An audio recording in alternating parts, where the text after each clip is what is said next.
Hi everyone, today we're going to take a look at a wireless microphone system from Comica called the BoomX-D. Now this is a small compact single mic system designed primarily for vloggers who just need something kind of compact and reliable that they can take out so they can do their recording in the field. Now full disclosure, Comica did send this out to me for free in exchange for a review, but as always the opinions will be my own and they haven't seen this video before I published it. So with that out of the way, let's get started. All right, now let's take a quick look at what you get. You get a transmitter and you get a receiver. The transmitter is basically your microphone system. It has its own built-in internal microphone, as well as a 3.5mm jack so that you can plug in a lavalier mic, which is included. On the side here, we have the power on and quick mute button, as well as a pairing button. And then on the back, we have a clip here so you can clip this to your lapel or your collar, what have you. And then on the side here, we have a USB-C charging port, which charges the internal battery to give you about 5 hours of runtime. And if you leave the power brick plugged in, you can run this indefinitely. Now on the receiver, we have a line out, which goes to your camera, as well as a headphone monitor jack, so you can monitor the audio in real time. And then on the side here, we have the power on off, as well as a mono stereo switch, and then 2 channels, A and B. And each channel can be controlled individually for audio output levels to your camera. On the back here, we have the same clip, but this clip is perfectly sized for any camera standard hot shoe, and I'll show you that later. And then on the side, we have the same USB-C port. On a fully charged battery, you get about 5 hours of runtime, and again, you can leave it plugged in so that this will run indefinitely. Now, one last thing I want to mention is that the displays right now are very dim to extend battery life. But when you're outside and you want to be able to see the displays, all you have to do is just tap any of the buttons and it'll automatically bring the display back to full brightness, so it's much easier to see outdoors. Now, let me show you what this looks like all set up. I'm going to go ahead and take the receiver and slide this directly into the hot shoe of the camera like so. And then I'm going to use one of the included cables. This is my TRS male-to-male connector. And I'm going to plug one into the line out on the receiver, and then plug this end to the mic jack on my camera, like so. And we're set. And as you can see, it doesn't take up much room. It's very compact and it's certainly light enough. Now I have the microphone set to +12. And I have my camera set to -5 on my EM1 Mark III, and I found this works out pretty well. All right, now let's go ahead and take the transmitter, which has its own built-in microphone, and I can just clip this to my shirt like so, and we're ready to go. And always try to place the microphone as close as you can to your mouth, because the best way to improve sound quality is the proximity of the microphone to the source. Now, this is not my preferred way to use this microphone. I much prefer to use the included lavalier microphone. One, because I don't like how this looks on my shirt, but this is certainly more discreet. Now, the microphone clips in and it has an additional locking mechanism, so it stays nice and secure. And then I'll just tuck all of this into my shirt pocket like so. And then usually I'll just clip the lav mic right above my top button here. And we're all set. Up until now, you've been listening to me on my streaming microphone, which is actually another Comica device. But now what you're hearing is actually the audio directly from the lavalier transmitter into the computer. So this is how this sounds. Now I'm going to switch over to the internal microphone built in the transmitter so you can see if there's any difference. Now you're listening to the transmitter's internal microphone and not the lavalier microphone. And the audio is very, very similar. I think there shouldn't be very much difference. But just so you can hear for yourself how this microphone sounds, this is the internal microphone on the transmitter.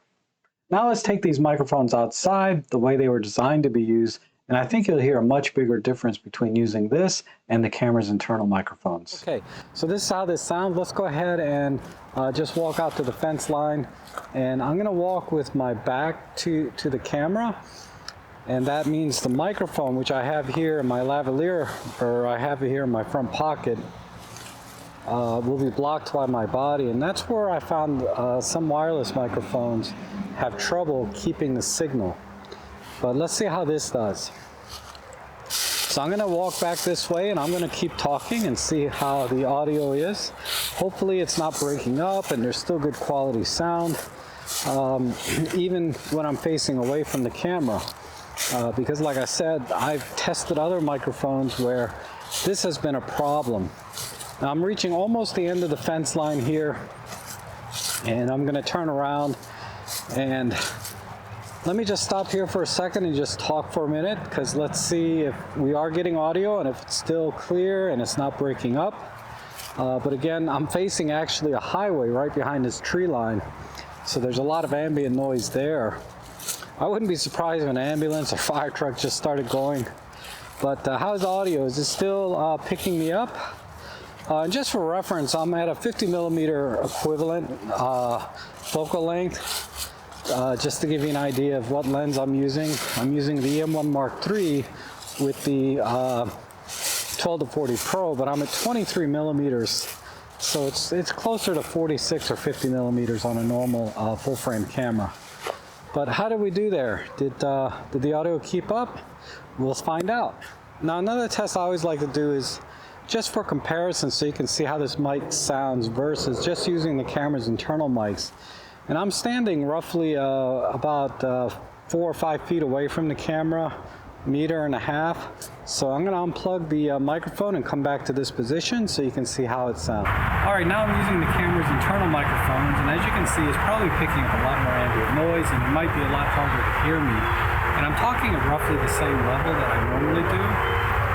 And I'm looking at the meters, and it's not really reacting to my voice as much as it is the ambient sound. Okay, now we're back on the Comica's internal microphones, or I'm sorry, wireless microphone, the BoomX-D1. And as you can see, I think it does a fine job, and I don't have the microphone like right up next to my mouth. The audio quality would improve a little bit if I had it closer, but this is where most people put it, is roughly, 6 or 8 inches away. And I thought I'd just leave it at that. Now, I've been using the Comica BoomX-D mic system for about 90% of my vlogging.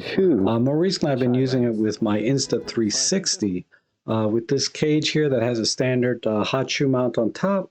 Of course, this plugs in right here easily as well. And then I just use the line out to the mic adapter. And this is one of the few microphones that I found that work really well with this camera. Just turn the output level down to +1. And then a little adjusting in post sometimes, but generally speaking, you don't get any clipping when you use this microphone system, unlike a lot of other mics I've tried with this camera. And of course, the system will work well with any camera that has a microphone jack, as well as cell phones that have standard 3.5mm headphone jacks, or the adapter. I guess some iPhones have those adapters.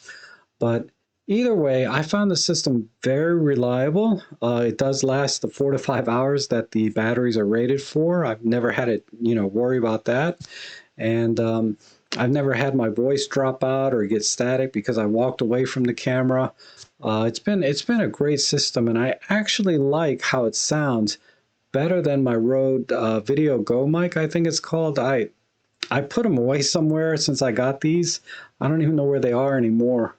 But when I did a comparison between the two on my own, I did like how my voice sounded better on this. It wasn't quite as bassy or as deep as it is on the Rode mic. I think it sounds more natural. And the overall quality was pretty much the same. You couldn't tell much difference. And I think the fact that they include a lavalier mic and some additional cables makes this a much better value just for this alone. So overall, I think it's a really good value, especially at this price point. I mean, it's already $40, $50 cheaper than the Video Go or Wireless Go from Rode, and they include the lavalier mic. So that saves you another 10, 20 bucks, etc. I mean, it's a small thing, but they start adding up, right? And I've tried other systems from Sennheiser and a couple other brands, and this really sounds just as good, if not better, than even more expensive systems. So I can highly recommend it. Like I said, I use it for about 90% of my own vlogging, and I've been very happy with it. Now, if you have any questions, just leave them in the comments below. But either way, I appreciate you watching, and hopefully we'll see you again soon.